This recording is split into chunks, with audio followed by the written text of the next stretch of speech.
Good afternoon, everyone, and welcome once again to your live Investment Dominator Q&A call. And my name is Warren Davis, and it is my pleasure to be here with you on this Thursday. It is the 4th of November, 2021, 12 o'clock noon. That's 12 o'clock Pacific time, and we're here to get your questions answered about the Investment Dominator. So we want to say welcome to you, and hopefully there'll be some more folks joining us. And this is where we go through the Investment Dominator and look at any specific issues that you're having. You're welcome to type in your questions there. And we'll get things started. Just want to let you know by way of announcements, by the way, we do have another 2.5-day Investment Dominator workshop coming up on this next Tuesday, the November 9th. And 10th and 11th. That's a Tuesday, all day Wednesday, and a half day on Thursday. And we want to invite you to come on out. And if you haven't signed up for the webinar or for the 2.5-day workshop, you can call our customer service at area code 602-712-0175. And someone will make sure that you get signed up for that next 2.5-day workshop. All right, so once again, I want to say welcome to you, and we'll take some backlog of questions that have come in, and hopefully there'll be those of you that want to put in your questions. If you're seeing my screen, we're here to get your questions answered. How do you send in your questions? Well, you want to send in your questions. Don't worry about raising the hand, because I normally don't see that if there's a lot of you on the call, which today we have very few. But in any case, just type in your question there in the question box and hit send, and that will put the question right in front of me. So I want to invite you to do that. Let's get your questions answered. We're going to use the Investment Dominator to do so. So we do a lot of times take a backlog of questions that we had from a previous call, and I really didn't get a lot of input on what the backlog of questions, like what you all have been dealing with, the subjects you've been dealing with. However, here is my Investment Dominator screen, and we're going to look at one particular question that we have that we may have gotten in that's backlog. Again, if you're new and you're joining us, just make sure you type in your questions, and we'll do our best to get them answered. So good to be with you all. It's been a long time since I've done one of these calls. And if you're just popping in, want to make sure you be able to send in your questions, type your question in the question box and hit send, and that will get them to me. It helps me if you can type in like either a question mark or the word question, so that I can distinguish between questions and comments that come into our queue, okay? So again, welcome to your Investment Dominator Q&A call.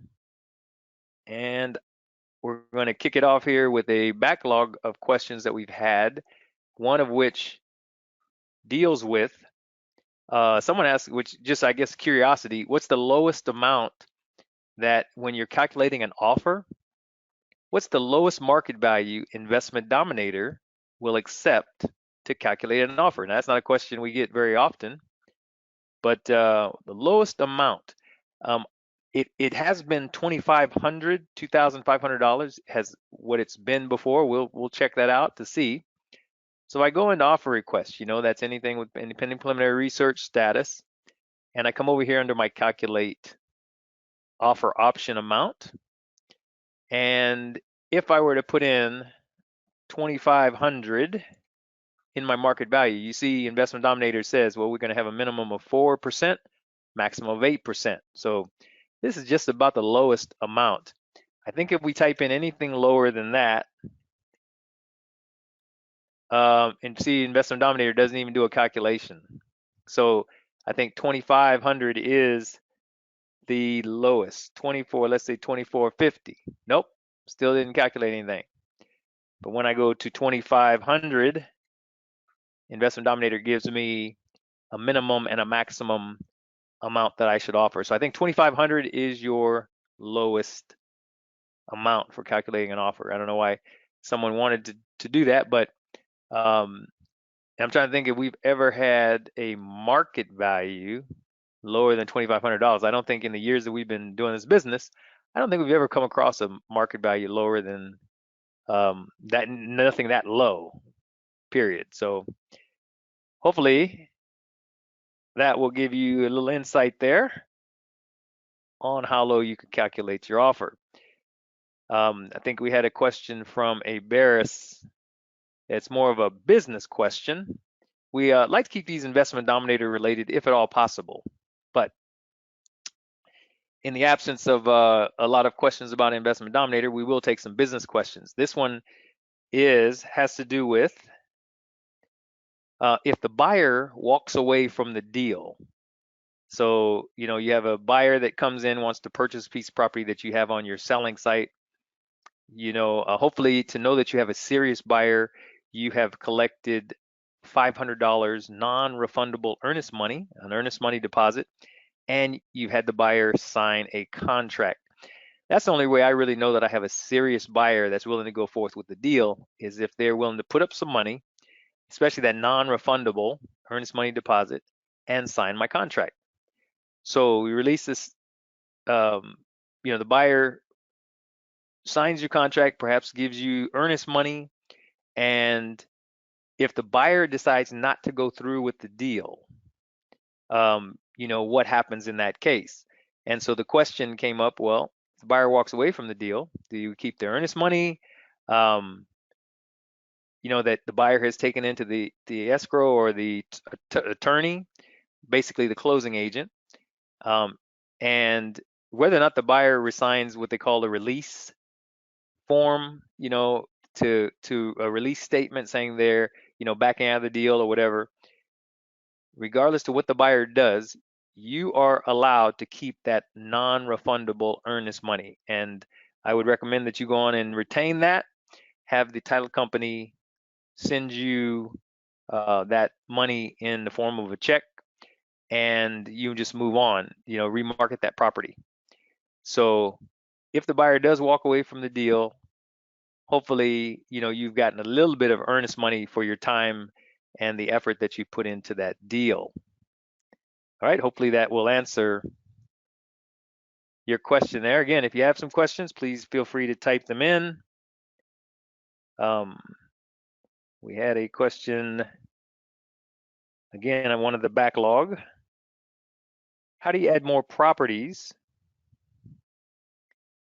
to the existing owner, in your Investment Dominator? So basically an owner who wants to sell, multiple properties. So he had one property that you contacted him on in the neutral letter, but he actually wants to sell multiple properties. All right, so how do you add that record? We're going to go back here to the prospects. As you can see my screen here, let's just say that this particular person, Benson Family Trust, they have a property that you've contacted them on, but now you talk to them and they have another property that they would like to sell you. So the whole idea is make sure you go into the edit that record, go in, and right up here in the right hand corner, it's a plus add additional property field or function. I would say it's more of a function.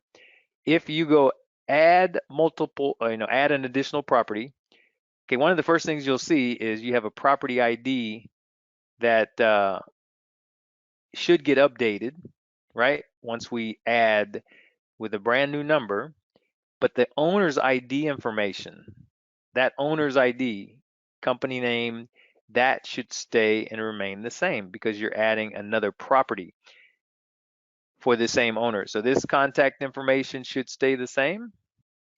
And basically what's going to change now is the property type, the APN, and the county, right? So let's try that and check it out and see what it does. So if I say add additional property, okay, so you notice it did increment my property ID number, but the owner's ID stays the same, the owner's name stays the same. If they had an email address, that would be the same. But what's cleared out now is the property APN, right? So 79297 would, dash 001. We'll just make up an APN here. All right, so the property is located in Yavapai County. And again, if you had a short legal or a legal description, that would go in here. We may or may not have a property address, but, and let's just say it's a 2-acre parcel, 5372. Okay, that could be the zip code, property city. Let's just say Cottonwood, and that's in Arizona. And it's not unusual that you don't have a property address. That's something you can look up in your records. But the important thing is that you now have a new property record that is all cleared out except for the owner's information. And then you go on and update your record here. And when we go back, hopefully that ended up in, here he is, in prospect status. We'll do a little formatting to that APN. So 2 digits. Okay, so we'll make it look more like an actual APN that we have there. 3 numbers and then dash, and you have 2 digits, and then dash, something like this. Okay, so we have our new record in here. And so my whole point that we're making here is that that's how you add. So one person, one property owner has multiple properties, and that's how you would add those in the Investment Dominator. Okay, any more questions that any of you want to type in? We'll be happy to take them. Any questions at all? Unfortunately, we can't hear you if you're speaking, but we definitely want to take a question from you if you'd like to write one in. Otherwise, we'll just share some other insights with you. So we did have, and we've had this question before. It's kind of a general question about adding links to either public and private links to your listings or your property records. How to add a link. And there's various links that you can add to my ID record. How do I add a link to my ID record? Okay. Now, first of all, I want to call your attention to an article. You should always check your user guide, especially when it comes to Investment Dominator. You want to check your user guide because there's a wealth of information there, and the user guide is probably one of the most underutilized functions that we have in our Investment Dominator. So you go up under Help and then search your user guide, and then you can type in any word, and I want you to know that fewer words probably work better. We can say add public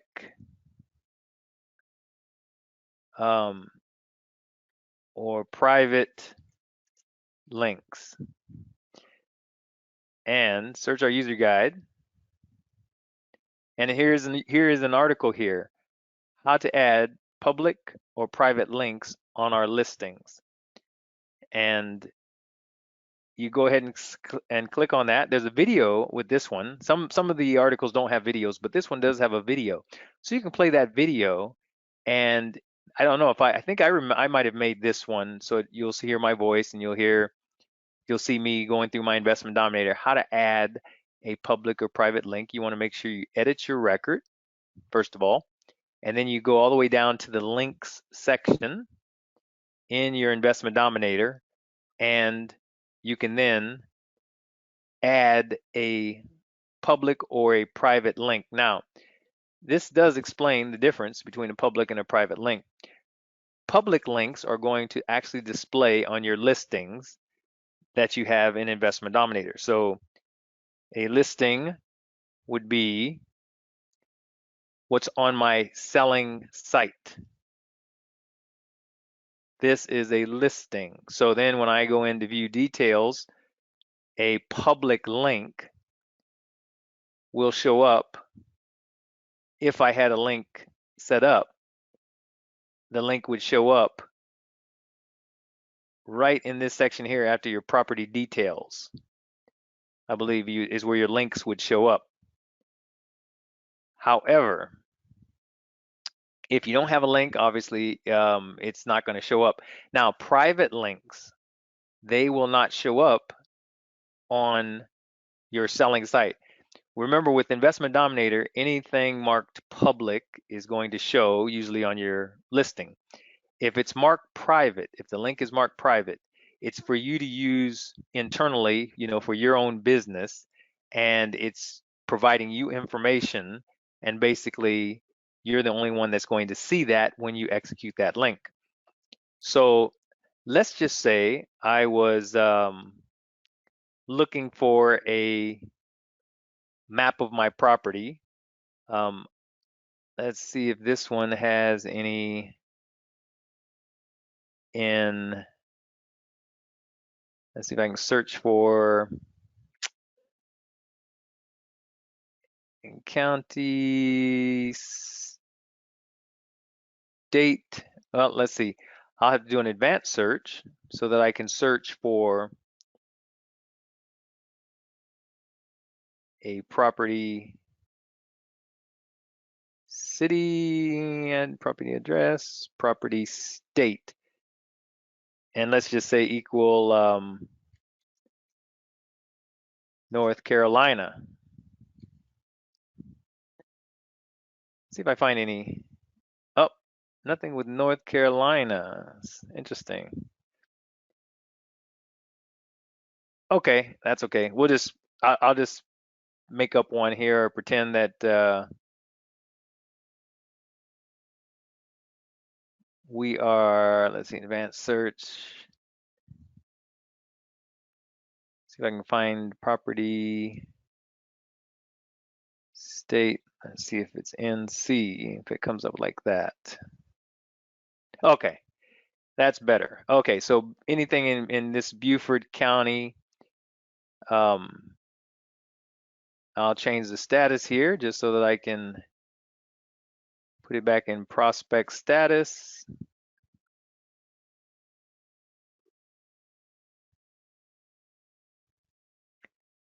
Let's see, status equal to prospect. All right, so here's our Beaufort County, North Carolina, right? So let's just say I want to pretend that I'm going to put a link together that's going to look for a map, and it's going to display a county map for this Beaufort County in North Carolina. So first I think I'm gonna do is I edit the record here. And then remember, to add a link, you want to scroll down to the link section here. This is where we're going to add a private link. Again, a private link is not going to display on your site. A private link is only going to display for you once you execute it. And let's just say, well, this actually, I'm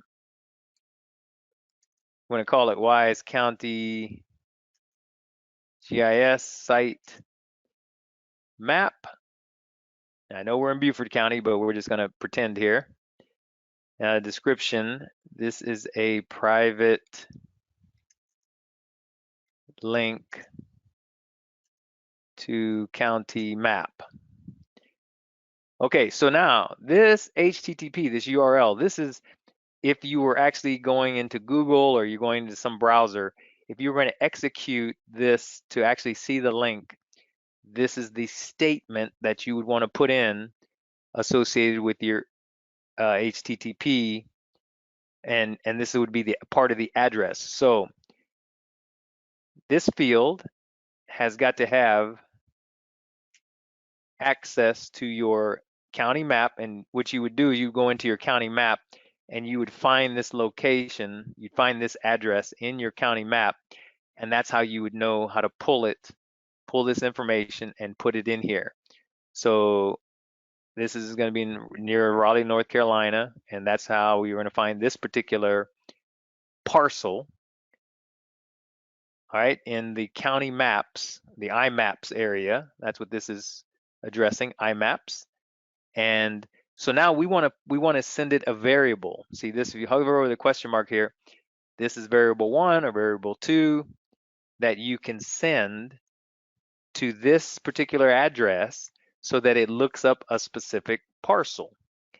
And the what they call the post variables, or the variables we're going to send, have to do with a specific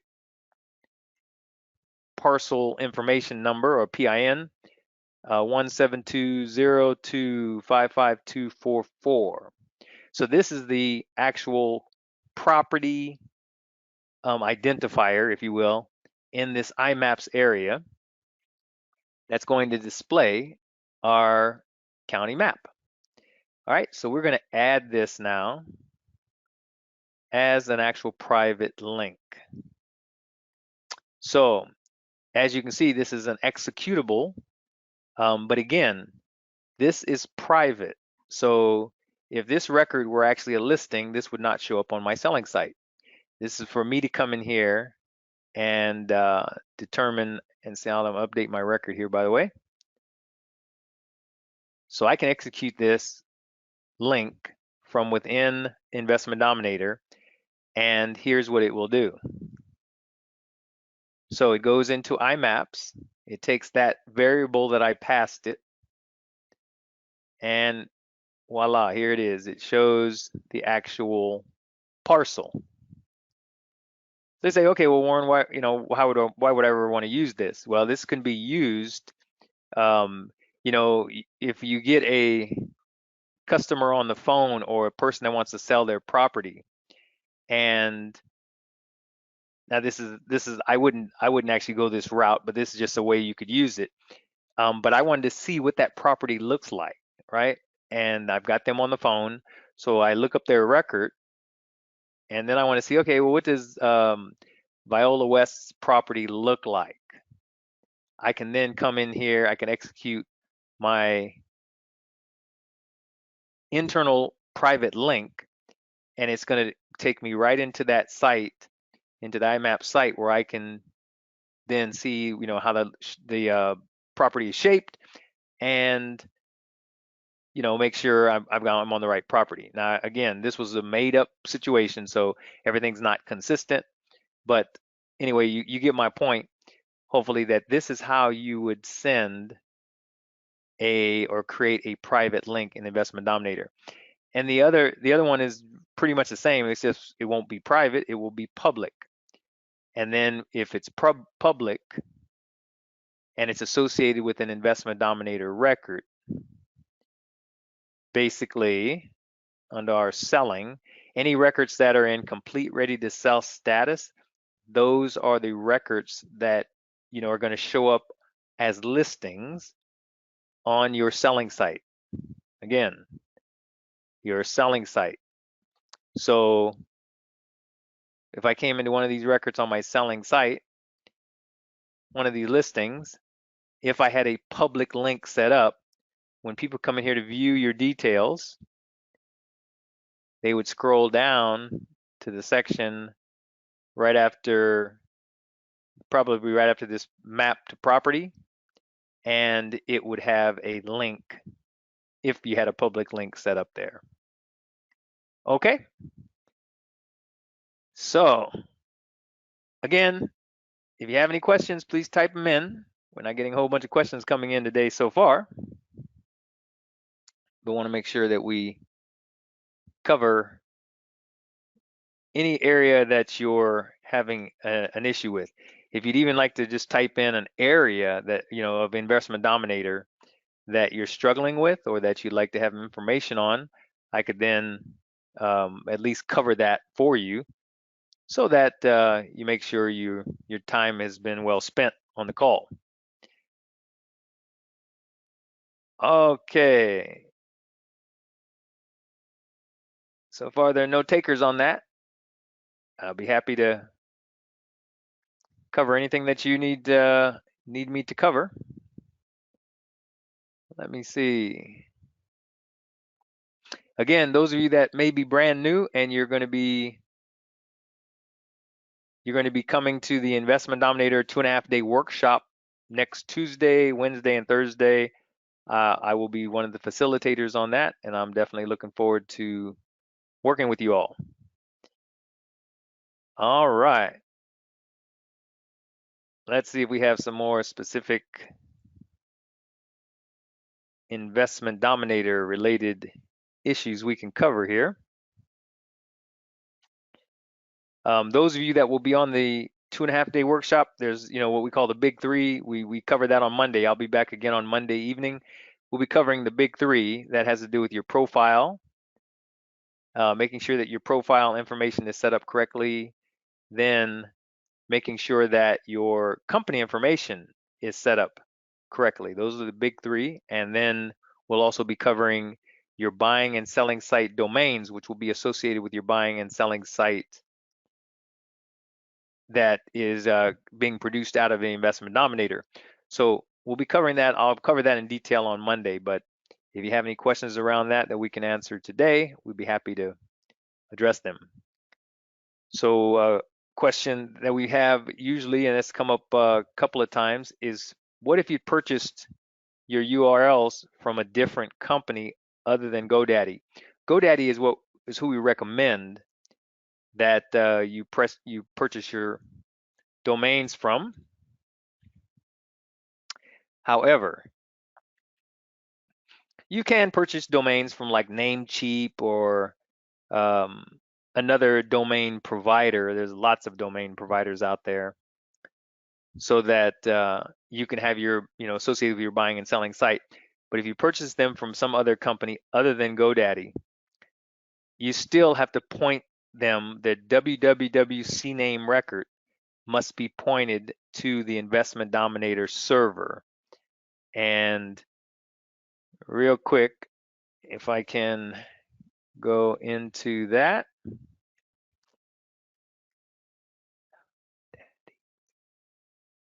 .com. I don't want to go through the whole presentation. Like I say, we'll be covering this in detail on Monday evening. But the www CNAME record, every domain provider should be able to point you in that direction.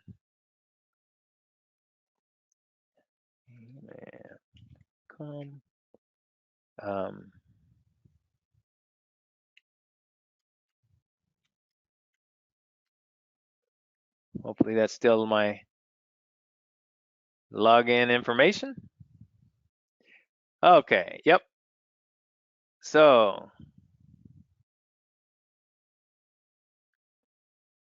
if you go to my products, you'll see the different domains that you have available. And we come in here under manage. All right. Under the DNS menu, once we select that particular domain, we'll say manage zones. And I'm just going to quickly show you where the www CNAME record is. So, like I say, every domain provider should have a CNAME record, and it should have one of those that are associated with www, which obviously has to do with your website, right? So, and you want to give this a value, you want to point it to investmentdominator.com. This is pointing this to our server called investmentdominator.com. And then of course we set the TTL to 600 seconds, which is like 10 minutes. But the whole point is, if whether you're on Namecheap or whether you're on another domain provider, you should have access to, or they should show you how to point the www CNAME record they have on their platform to investmentdominator.com. That's going to be important so that when someone executes this domain, when they come in and type in whatever your domain name is, in this case it's Sweetland for you, that they actually go to your buying or selling site as they're supposed to. All right. So I'm going to make sure I write down my questions here.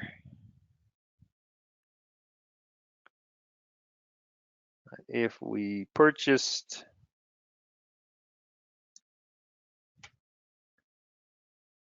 let's see, a URL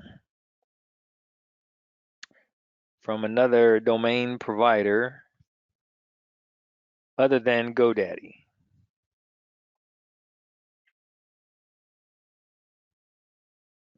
Okay. All right, so hopefully that will answer that question for you. All right. So I'm telling you, I'll share with you one of the one of the most underutilized areas in our Investment Dominator is also the marketing section. A lot of folks don't know anything about marketing. But let's see. Yep, we seem to have a question coming in here right now. The marketing tab, though, is a section that most students don't ever get into.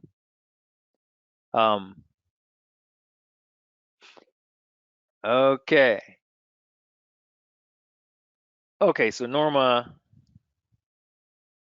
is asking, how do we install basically HTTPS? So that S is stands for our security, or the secure portion, which secures our buying or selling sites. Okay, and let's walk through it, Norma. We'll walk through this again on Monday, but this is something we can do even today.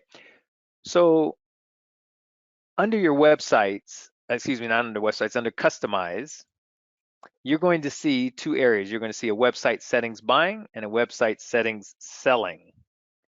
So this is a very good question that Norma is bringing up here. Open that up, and when you're brand new, when your domain is brand new, and once you've done the configuration on the GoDaddy side. So first I came over here on GoDaddy, I pointed my WWC name record to investmentdominator.com. I have also set up a forwarding. You want to set up a forwarding so that when people don't type in the www dot and then your domain name, that it gets forwarded to www dot and the domain name. That's going to be crucial. So you have to set up that forwarding at the same time you've already set up your WC name record. This work needs to be done first on the GoDaddy side. After that's complete, in order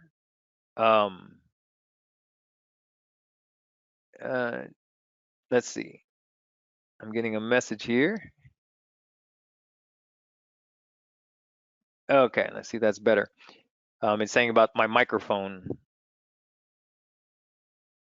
was a bit too high. All right, so once you've done the work on the GoDaddy side, in order to set the security, you're just going to come in here and say change your domain. If you're brand new, you're going to type in what your domain name is. This one up here will have some kind of Investment Dominator domain. And then say, yes, I have pointed my custom domain to the investmentdominator.com via the WWC name record. That's what we did on the GoDaddy side. So then you'll hit next. And it's just going to bring up the name of it to confirm that this is the buying site name or your selling site name, whichever one you're working with. You say confirm.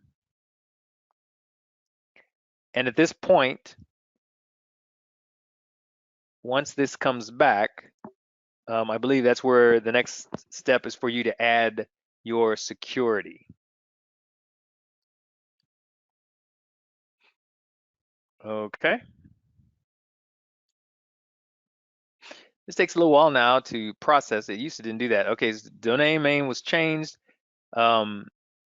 Please use your new domain to access again. So now this has changed a little bit because this is where it would allow me now to set my security. It might be doing it in the background automatically now. But anyways, I hit OK. And as you can see, it brought me right out of that into back into my website settings buying. And this is where your domain name now should be showing up. And before you have gone through these steps, before you go through them, you'll see this will be some Investment Dominator. It'll be a long name here saying Investment Dominator, but you see here where it says it's set to HTTPS. So that's the process that you go through, Norma, to set your security. I think right now they might have fixed it to where it's automatically setting your security in the background. But make sure after you've made those changes that you scroll to the bottom and you hit update site. So basically those are the steps. You want to make sure you go through change your domain. And before you say change your domain, they used to have where you can set your security. You used to have one of these black boxes that say set your security. I don't know if it still does that because obviously this is an account that's been set up for a while. But you definitely want to go through the change your domain process. And that should help you set your security. Very good question. Any more coming in that we can help you with? Be happy to address those. Let's see. We have some general questions.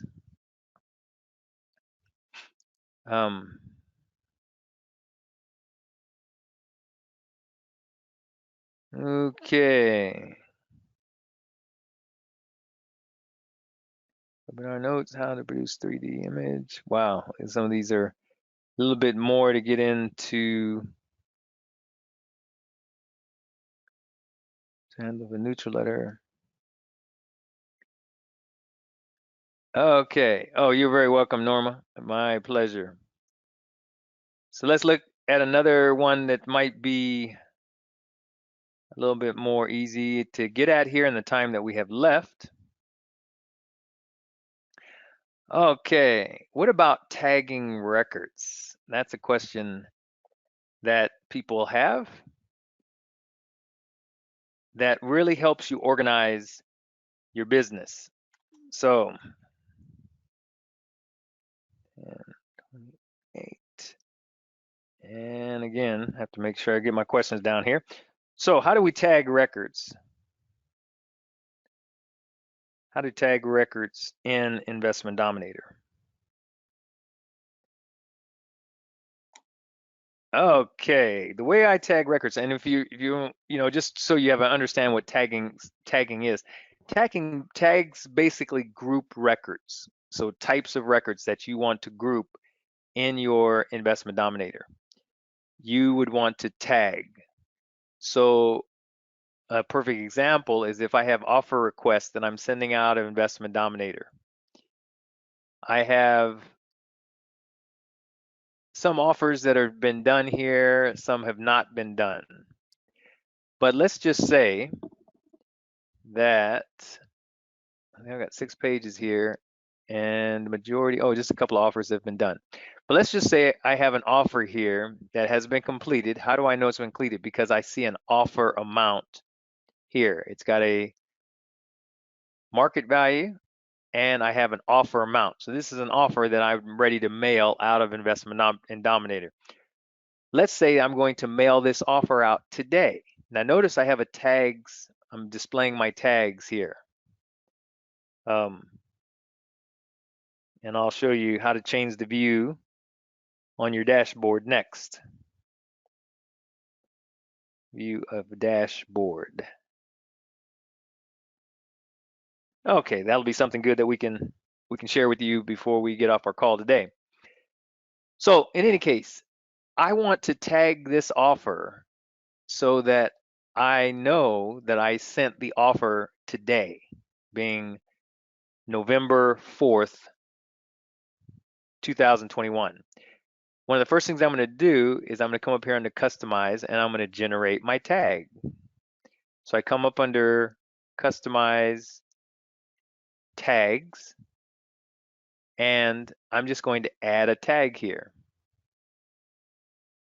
And I can call it anything I want. So I'm going to say offer sent.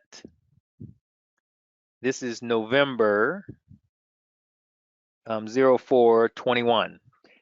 So I'm creating this tag to say these are all of my offers I sent out on November 4th, 2021. I'm going to add that, but before I do, I'm just going to copy that one section. You'll understand why I'm doing this in a moment. Okay, so I'm going to say add. So it's going to create this tag for me. And again, folks, this is just one way to do it, right? Offer sent November 4, 2021 or 21, right? So that's my offer. Now I want to create another tag that just says offer sent in November. I want to create this tag because let's say if today is the 4th, I may send out again another set of offers next, let's say next Thursday. Or let's pretend I sent out some offers on November 1st, right? So I have some offers, but I want to later on, like next month, I want to see all the offers I sent out in the month of November. That's why I have a general tag saying offer sent November. And I'll add this tag. And while I'm in here, I might as well add my tag for November 1st, right? Offer sent November 01/21. All right, so I add that tag. So I've got 3 tags that I've added here.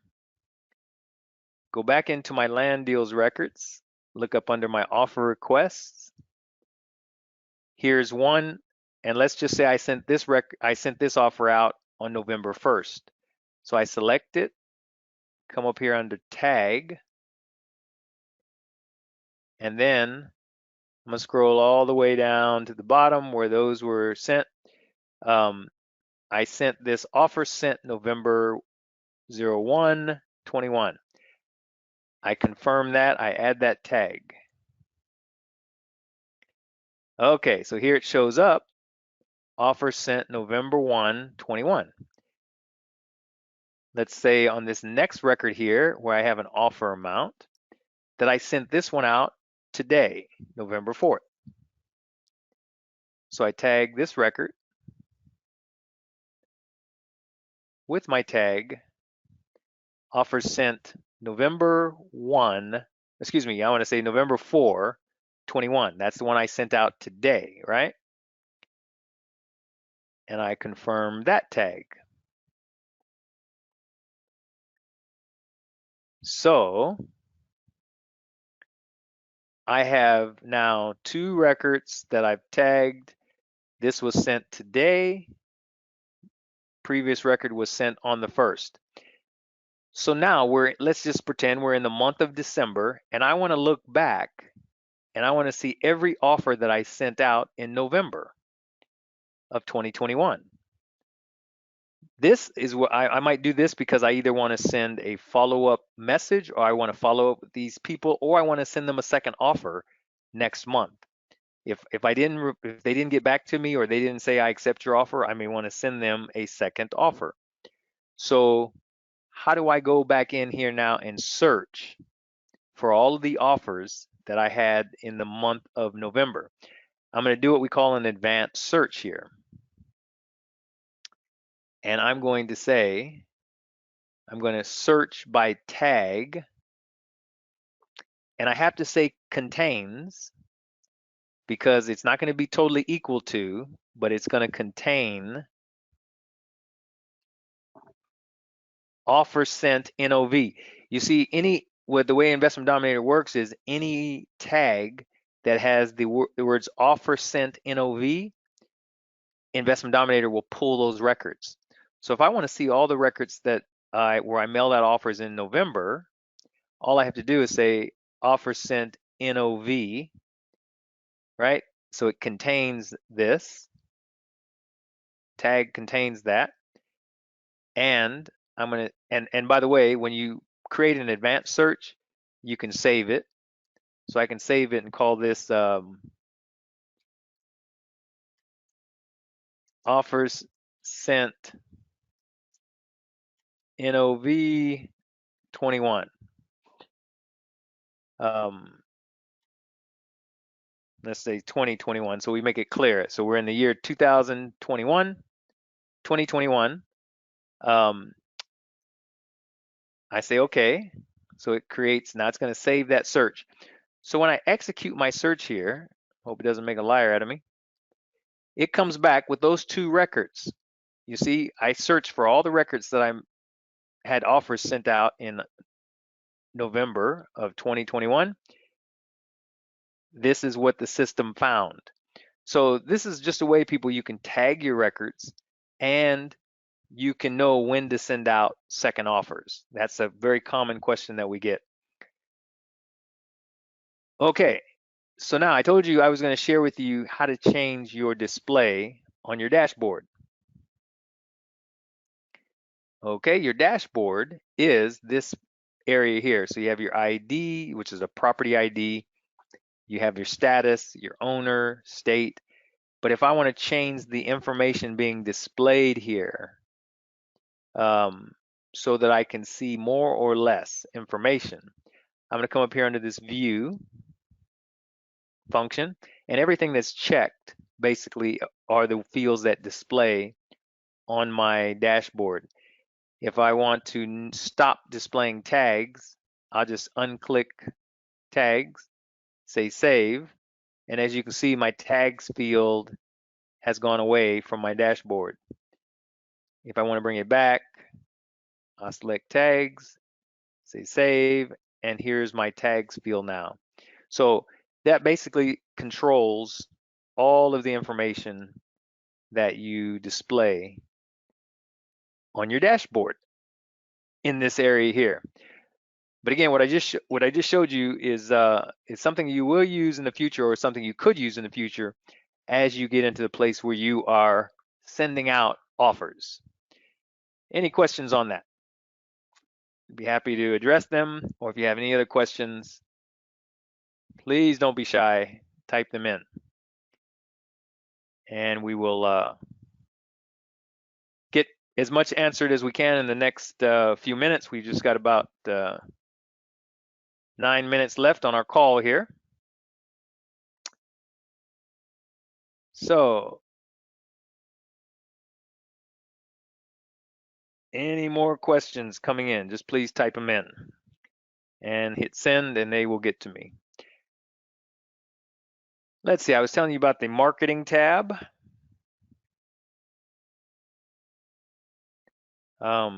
In ID,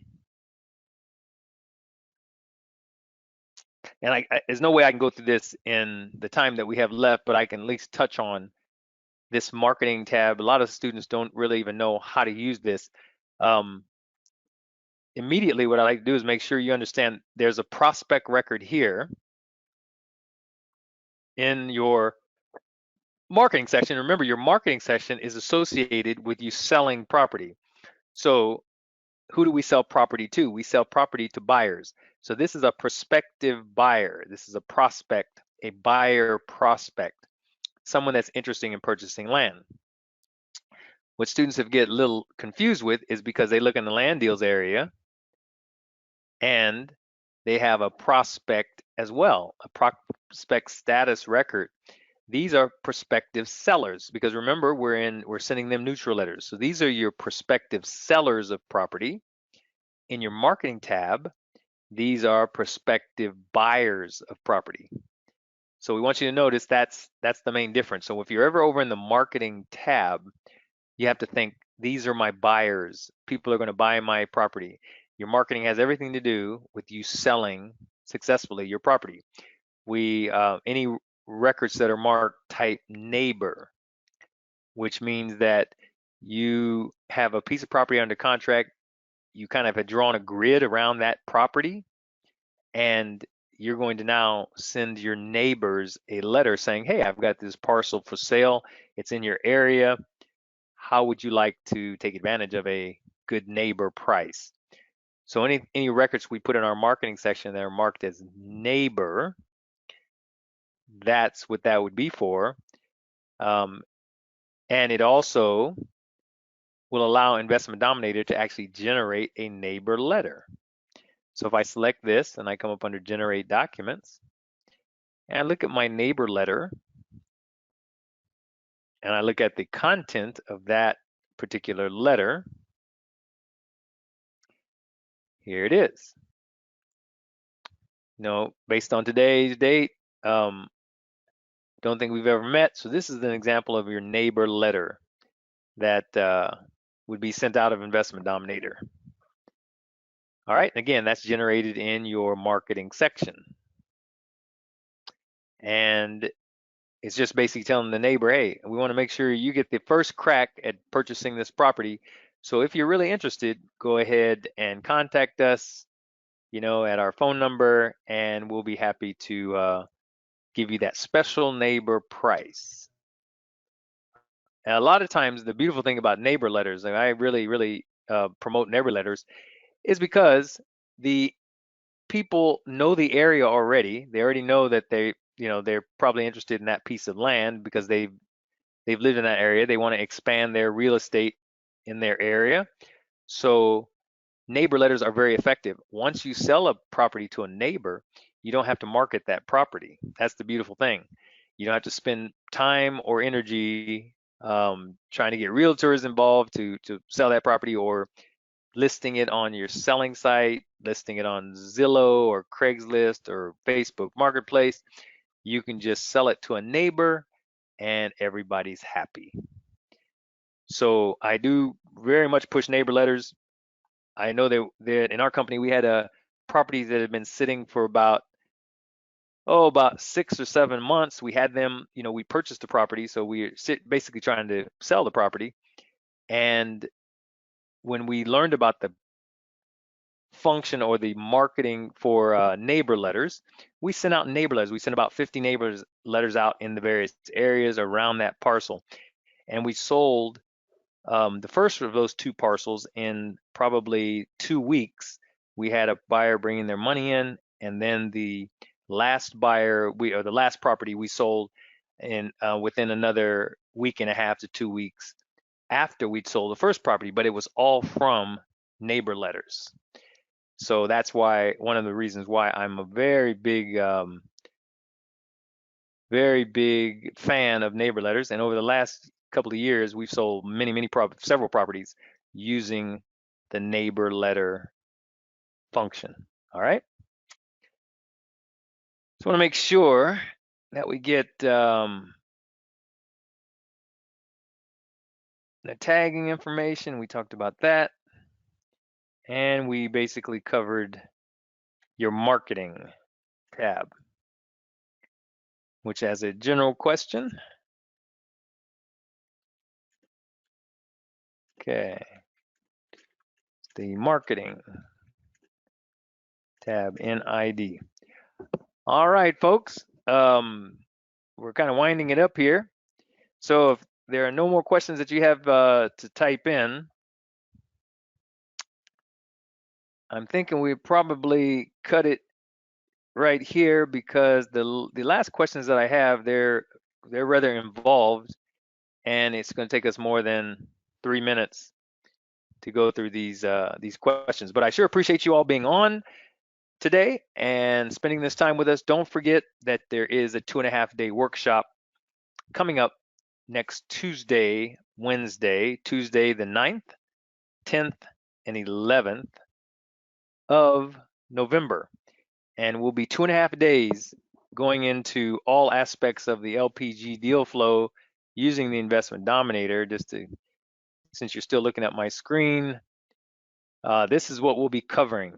The LPG deal flow, selecting a target market, getting a list, and filtering that list, mailing letters and talking to sellers, doing preliminary research, so determining what the market value is on a property and then sending out an offer on that property. Showing you how to mail your offers or option agreements, whichever one you might be choosing, how to open escrow and do a detailed research of that property so that you know everything about that property, how to market the property with or without owner financing. Finally, we'll be talking about selling the property, how to create the greatest listing, and how to close on that property and finally get paid. So this is every aspect of the LPG deal flow.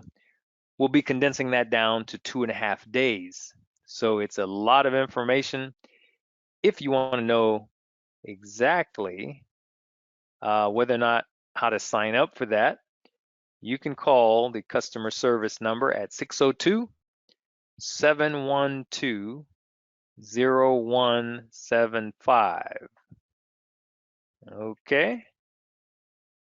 So again, area code 602-712-0175. That's our customer service number here. You can call them and they will make sure you get signed up. All right. Well, again, 602-712-0175 if you're interested in coming to the 2.5-day ID workshop.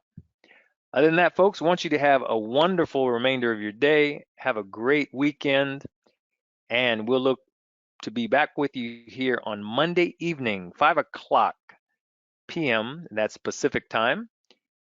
And we do have a time change.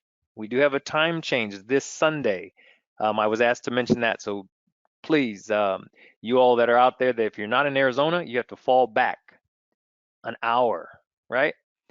So, that's a good thing because you get an extra hour of sleep, right? That's positive. So fall back this Sunday, the 7th, and then we'll be back with you on Monday, the 8th, where we can get more of your questions answered. Thanks a lot, everybody. Have a wonderful day and a great weekend. Bye-bye now.